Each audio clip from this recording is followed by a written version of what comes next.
ACB Chandrababu గారి పంజరంలో ఉందా? చంద్రబాబు గారు సమాధానం చెప్పాలి.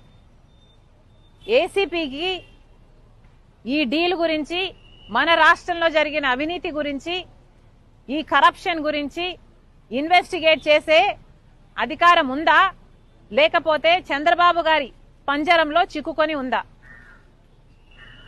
చంద్రబాబు గారు సమాధానం చెప్పాలి. ఏసీపీ కూడా నిరూపణ చేసుకోవాలి. మీది యాంటీ కరప్షన్ బ్యూరో. మరి మీరు కరప్షన్ మీద సుమోటోగా తీసుకొనైనా సరే మీరు ఎంక్వైరీ చేయడానికి వీలు ఉంది.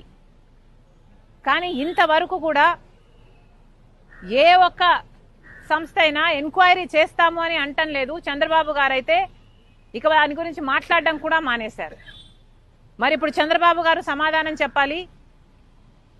ఏసీబీ ఇది పచ్చ కలర్ లో ఉంది, అర్థమవుతుందమ్మా? సింబాలిక్ గా ఏసీబీ టీడీపీ పంజరంలో ఉందా? ఏసీబీని విడుదల చేయండి. ఏసీబీ ఒక దర్యాప్తు సంస్థ. ఏసీబీ ప్రజల కోసం పనిచేయాలి.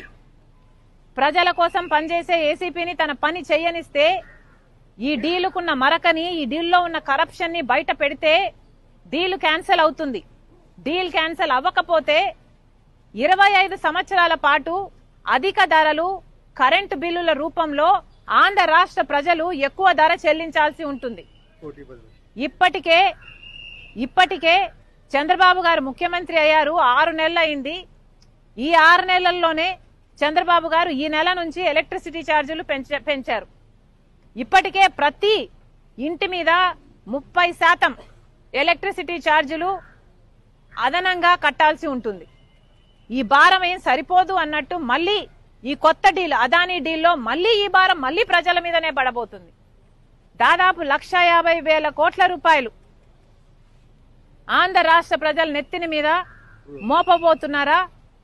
చంద్రబాబు గారు సమాధానం చెప్పాలి. ఇది నిజంగా చాలా దురదృష్టకరం. ఏ టీడీపీ అయితే ఇదే డీల్లో అవినీతి ఉంది అని ఆరోపించారో, హైకోర్టులో కేసులు కూడా వేశారో, అదే డీల్ గురించి ఇప్పుడు మేము మాట్లాడాల్సి వస్తుంది.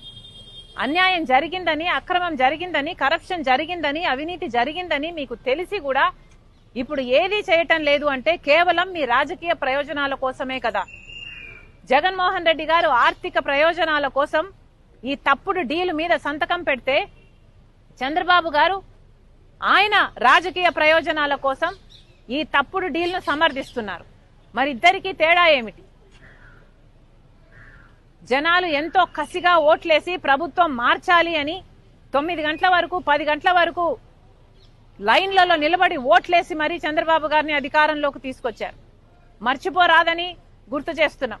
చంద్రబాబు గారు గుర్తుపెట్టుకోండి, ఆంధ్ర రాష్ట్ర ప్రజలు మీకు ఓట్లేస్తే మీరు గెలిచారు.